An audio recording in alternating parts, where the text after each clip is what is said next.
ഇല്ല, സത്യമായിട്ട് എനിക്കിതൊരാളെ മനസ്സിലായില്ല. കോളേജിൽ ഒരുമിച്ച് പഠിച്ചെന്നുള്ള കാര്യം ക്ലിയർ ആയി. ഇത്രയും ക്ലൂ തന്ന സ്ഥിതിക്ക് എനിക്കൊരു കാര്യം മനസ്സിലായി. ഒന്നെങ്കിൽ പാർവതി, അല്ലെങ്കിൽ മീനാക്ഷി. ഇവരിൽ ആരോ ഒരാള്. തേർഡ് ഇയറില്. അങ്ങനെ വഴിക്ക് വാ, നീ പാർവതി തന്നെ, പാർവതി. ഞാനിപ്പോ ഇവിടെ കൊച്ചിയിലുണ്ട്. കൊച്ചിക്ക് വരുന്നുണ്ടോ എന്ന്? അങ്ങനെയാണ് നമ്മൾ ഉറപ്പായിട്ടും കാണണം.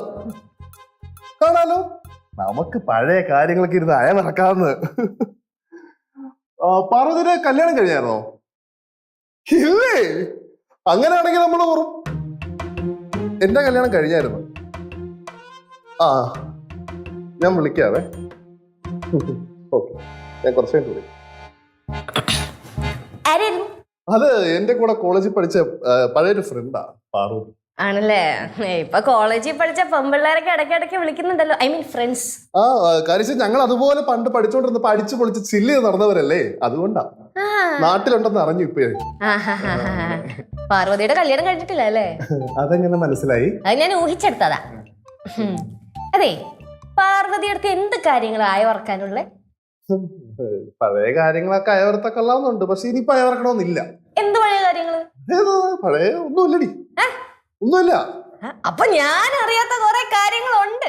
ലെക്ചേഴ്സ് അറിയാത്ത എന്ത് കാര്യങ്ങൾ എനിക്കുള്ള? എന്നാലേ മോന് സമയം കിട്ടുമ്പോഴേ പഴയ കഥകളൊക്കെ ചേച്ചിക്ക് പറഞ്ഞു തരണം കേട്ടോ. ഞാൻ ഒരു ദിവസം ഇരുന്ന് എല്ലാം പറഞ്ഞു തരാം കേട്ടോ. എന്ത് കഥയാ? അല്ല, കോളേജില് ചെത്തി നടന്ന കഥകളൊക്കെ. ഓ, നിറയെ സമയമുണ്ടല്ലോ, ഇരുന്ന് കേക്കണം. ഇപ്പഴേ സിദ്ധുവിന്റെ ഒരു കൂട്ടുകാരെ വിളിച്ചായിരുന്നു. പാർവതി കല്യാണം കഴിഞ്ഞിട്ടില്ല. കല്യാണം കഴിച്ചില്ല? ഓ, നൈസ് നെയിം. ലച്ചു, ഞാൻ ഈവനിങ് പുറത്തു പോകുന്നുണ്ട്, നീ വരണോ? ഞാൻ വരാം. നീ വരുന്നോ? ഞാൻ വരുന്നില്ല. ഓ, പാർവതിയുടെ അടുത്ത് ആയ വറക്കണോല്ലേ കല്യാണം കഴിയാത്ത കുട്ടി. ഞാൻ വരുന്നുണ്ട്, നമ്മൾ അടിച്ചു പൊളിക്കല്ലേ. നീ വരണ്ടേ? ഞാൻ വരാന്ന്. വരണ്ട, കുഴപ്പമില്ല. ലച്ചുമോളെ, ഗ്യാസ് ബുക്ക് ചെയ്തായിരുന്നോ? ബുക്ക് ചെയ്തായിരുന്നു, പക്ഷെ സമയം എടുക്കും, 2 ആഴ്ച പിടിക്കുന്ന പറഞ്ഞു. ആണോ? ഗാർഹിക ആവശ്യത്തിനുള്ള ഗ്യാസ് ഒക്കെ ഇപ്പൊ പെട്ടെന്ന് കിട്ടുന്നുണ്ടല്ലോ. കൊമേഴ്ഷ്യൽ പർപ്പസിനുള്ളവർക്കാണ് ബുദ്ധിമുട്ടെന്നാണ് ഞാൻ കേട്ടത്. അല്ല, എന്തായാലും ഗ്യാസ് ഒക്കെ ഇനി കുറച്ച് ഉപയോഗിച്ചാൽ മതി കേട്ടോ. അതിനിപ്പോ ആരും ആവശ്യമില്ലാതെ ഉപയോഗിക്കണം, ആവശ്യത്തിനല്ലേ എല്ലാരും ഉപയോഗിക്കണുള്ളൂ. അയ്യോ, ആരും ഉപയോഗിക്കുന്നില്ലയോ? ആവശ്യമില്ലാതെ എപ്പോഴും കട്ടൻ ചായടിയില്ലേ, വെള്ളം തിളപ്പീരെ, പിന്നെ 2 പേർക്ക് ഇവിടെ പാചക പരീക്ഷണങ്ങളൊക്കെ ഉണ്ടല്ലോ, അതൊന്നും ഇനി വേണ്ട. ஐயோ, இந்த யுத்தம் வந்து சீக்கிரம் முடிஞ்சா போதும்ல. അതുപോലെ അമ്മൂമ്മ, ക്രൂഡ് ഓയിലിനും വല്ലാണ്ട് വില കൂടുന്നാ കേട്ടെ. ഈ പ്രതിസന്ധിയൊക്കെ നമ്മളെല്ലാരും സഹിച്ചേ പറ്റത്തുള്ളൂ. എന്തായാലും ഞാൻ ചില കാര്യങ്ങളൊക്കെ ആലോചിക്കുന്നുണ്ട്. എന്ത് കാര്യം? അതെ, ഇനി നമ്മൾ അത്യാവശ്യ കാര്യങ്ങളൊക്കെ പാചകം ചെയ്യുന്നത് പുറത്ത് വെച്ച് വിറകടുപ്പിലായിരിക്കും. എന്തോ നോക്കി പഠിപ്പിക്കുന്നേ? ആയിക്കോട്ടെ, അങ്ങനെ ചെയ്താ മതി. ഗ്യാസ് ഒക്കെ കുറച്ച് ഉപയോഗിച്ചാ മതി. ആയിക്കോട്ടെ, മതി.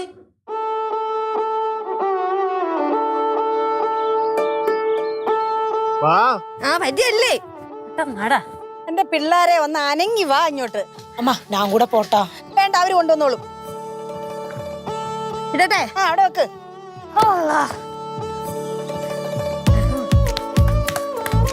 എന്റെ അമ്മൂമ്മ ഇതിന്റെ ഒക്കെ വല്ല ആവശ്യമുണ്ടോ? നാട്ടുകാരുണ്ടോ എന്ത് വിചാരിക്കും? എന്ത് വിചാരിക്കാനാ? അടുപ്പ് കൂട്ടുവാന്ന് വിചാരിക്കും. ഈ ഗ്യാസ് ഒക്കെ എന്നാ ഉണ്ടായേ? പണ്ടൊക്കെ അടുപ്പ് കൂട്ടി തന്നെയാ പാചകം ചെയ്തോണ്ടിരുന്നേ. அம்மா, இதெல்லாம் நம்ம அப்புறம் பேசலாம். இப்ப நம்ம முதல்ல அடுப்பு கூட்டலாம். അതൊക്കെ പിള്ളേർ കൂട്ടിക്കോളൂ, അവർക്കറിയാൻ കൂട്ടാനെ. അമ്മൂമ്മ, ഉൾപ്പളത്തെ എന്റെ വീടിന്റെ ബാക്കില് ഒരു കിടിലൻ അടുപ്പുണ്ട്. ഇപ്പോഴേ ഹോട്ടലിലൊക്കെ വിറക് വെച്ചാ പാചകം ചെയ്യുന്നതാ കേട്ടെ. விறகடுப்புல சமைக்கிற சாப்பாடு ரொம்ப ருசியா இருக்கும். അക്കാര്യത്തിൽ സംശയമില്ല. അടുപ്പി വെച്ച് പാചകം ചെയ്യുന്നതിന് എന്തൊരു സ്വാദാന്നറിയാവോ? അതൊക്കെ സമ്മതിച്ച്. ആവശ്യത്തിൽ ഇപ്പൊ ഭക്ഷണം ഉണ്ടാക്കി വെച്ചിട്ടില്ലേ, പിന്നെ എന്തിനാ ഇന്ന് ഇത് കത്തിക്കണേ? ഇത് ഇന്നത്തേക്കിനല്ല, നാളത്തേക്കിന് ഇതെല്ലാം സെറ്റാക്കി വെക്കുവാ. നാളത്തേക്കാണോ? എന്റെ പൊന്നമ്മ എന്ന പുറകിലും എല്ലാം ചെയ്താ പോരെ. അതെ, എന്തിനാണ് ഈ ഉമ്മർത്തോണ്ടേ അടുപ്പ് കൂട്ടണത്? നമ്മൾ മറ്റുള്ളവരിൽ നിന്ന് വ്യത്യസ്തരല്ലയോ? നമ്മൾ ചെയ്യുന്ന കണ്ടിട്ട് മറ്റുള്ളവർക്ക് പ്രചോദനമാവണം, മറ്റുള്ളവരൊക്കെ ഒന്ന് കാണട്ടെ. അപ്പൊ നാളെ മുതൽ ഇവിടെ വെച്ചിട്ടാ പാചകം? അത്യാവശ്യം നാളെ മുതൽ ഇവിടെ വെച്ച എല്ലാം പാചകം ചെയ്യുന്നത്. அம்மா, கேஸ் கூட இருந்துன்னா ரொம்ப சூப்பரா இருக்குல்ல. കേശം ഉണ്ടായത് ഇപ്പൊ നടോടി കൊണ്ട് അടുപ്പ് കൂട്ടിയാണ്. കനകം, സാധനങ്ങളൊക്കെ ഇരിപ്പുണ്ടേ, എല്ലാം ഇരിക്കമ്മ. എന്നാ ഞാൻ പോയി പാത്രം കഴുകിട്ട് വരാം. അത് പിന്നെ ചെയ്യാം. നമുക്ക് ഇപ്പൊ പോയി വിറവെടുത്തോണ്ട് വരാം. അമ്മൂമ്മ നമ്മളിപ്പോ വിറക് അവിടെ നിപ്പിക്കും. എന്റെ പൊന്നു മോനെ, ആ പാറമടയുടെ അവിടെ ഇഷ്ടം പോലെ കിടക്കുകയല്ലേ. ഒരു വെട്ടുകത്തിയും കൊണ്ട് പോയാൽ ഇഷ്ടം പോലെ വെട്ടിപ്പറിക്കൊണ്ട് വരാം. പിന്നെ ഒരു കോടാലിയും കൂടെ ഉണ്ടായിരുന്നെങ്കിൽ സൂപ്പർ ആയിരുന്നേനെ. അമ്മ പടവലത്തിൽ ഒരു കോടാലി ഇരിക്കില്ല. ഇപ്പം പടവലത്ത് പോയി കോടാലി എടുത്തോണ്ട് വരാൻ പറ്റുമോ? ഞാൻ ഒരു കാര്യം ചോദിക്കട്ടെ, നമ്മൾ എന്തിനാ ശരിക്കും ഇത്രയും കിടന്ന് കഷ്ടപ്പെടുന്നത്? നമുക്ക് എല്ലാവർക്കും കൂടെ പടവലത്ത് പോയാ പോരെ? ആ കറക്റ്റ്. അവിടെ ആണെങ്കിൽ ചുറ്റും വിറകുണ്ട്, വിറക് അടുപ്പുണ്ട്, സുഖം. അവിടെ വെച്ച് പാചകം ചെയ്താലേ ഇവിടെ വെച്ച് പാചകം ചെയ്തതിന്റെ ഒരു സുഖം കിട്ടുവോ? സുഖം ഭക്ഷണം കഴിച്ചാ പോരെ? അത് പറ്റത്തില്ല. നമുക്ക് ഇവിടെ വെച്ച് തന്നെ ഉണ്ടാക്കണം. എന്താണേലും അമ്മൂമ്മയുടെ ഓരോരോ ആഗ്രഹങ്ങളല്ലേ. വാ നമുക്ക് പോയി വിറക് ശേഖരിക്കാം. വാ നടക്ക്, ബാ വന്നില്ലേ? ആ പോ, അങ്ങോട്ട് പോ. വാ.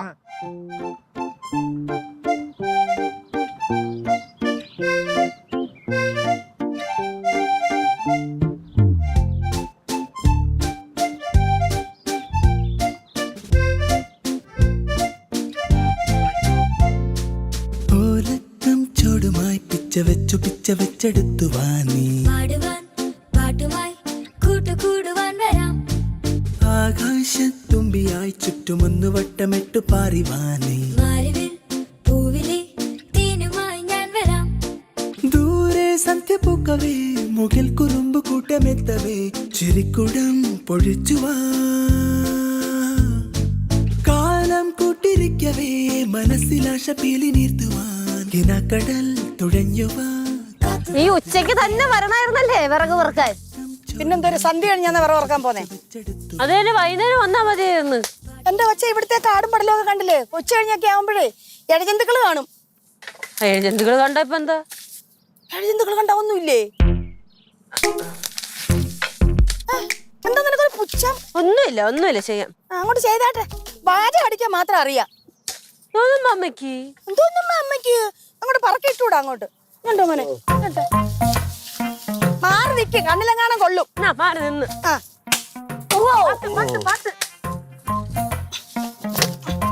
അത് കൈ കൊണ്ടങ്ങ് ഓടിച്ചാ പോരെ? എന്നാ ഓടിക്ക്, കൈ കൊണ്ട് ഓടിക്ക്.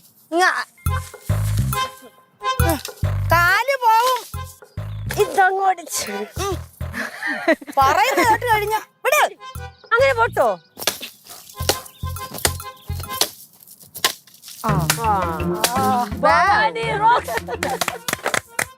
മോനെ കണ്ട കട ഉണങ്ങി നിൽക്കുന്ന വെട്ടിയെടുത്തേ. അതെ അതെ, ഈ ഉണങ്ങി കിടക്കുന്ന എല്ലാ മരങ്ങളും വെട്ടാൻ പറ്റില്ല, അവസാനം അകത്താവും. ഈ ലച്ചു ഭയങ്കര നെഗറ്റീവ് ആണല്ലോ. ജെൻസി വാക്കൊക്കെ ഉപയോഗിക്കണേ. നിങ്ങളുടെ കൂടെയൊക്കെയല്ലോ ഞാൻ ജീവിക്കുന്നത്. എനിക്കറിയാം എയും ഉയ്യയും ഒക്കെ. അമ്മൂമ്മ എന്തെങ്കിലും പറയാൻ നോക്കിയിരിക്കുവാണല്ലേ, അപ്പൊ തന്നെ കൈ അടിച്ച് സപ്പോർട്ട് ചെയ്യാൻ. ആ സപ്പോർട്ട് ചെയ്യും. എന്തെങ്കിലും ചെയ്യും. ആ പാചകം അടിക്കാതെ അങ്ങോട്ട് പറക്കി എടുത്താട്ടെ. അത് വെട്ടണ്ടല്ലോ. വേണ്ട മോനെ, ഇതങ്ങ് വെട്ട്. എന്തായാലും ഇത് ഇങ്ങനെ കൊണ്ടുപോകാൻ പറ്റത്തില്ലല്ലോ. ഓക്കേ, മാറി നില്ലിച്ചിരി ഇങ്ങോട്ട്. അയ്യോ, ആ തടിക്ക് നോവും. പിന്നെ വന്നങ്ങ് വെട്ട്. ഞാനാ? ഓ, ലച്ചു വെട്ടിയ ലച്ചു കോടാലിയുടെ പറന്നൊക്കെ പോവും. ഇതിന് ആടാ, വെട്ട് വെട്ട് വെട്ട്. ഞാൻ വെട്ടിക്കോളാം. അങ്ങോട്ട് പറയുന്നേ ഓസിൽ വെട്ടണം അല്ലേ? മാറി നിൽക്കേ.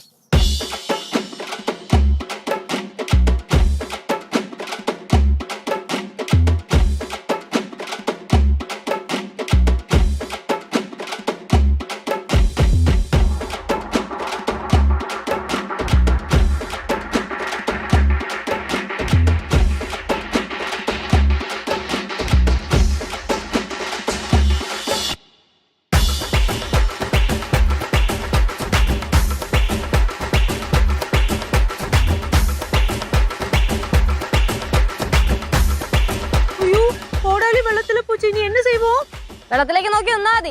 ഇപ്പൊ ജലദേവത പ്രത്യക്ഷപ്പെടും പാറമടയെന്ന് സ്വർണ്ണക്കോടാലിയായിട്ട്. ഞാനിനി സവിതയോട് എന്താ പറയും? സവിത கிட்ட எதுக்கு ஜலதேவதை வரது சொல்லணும்?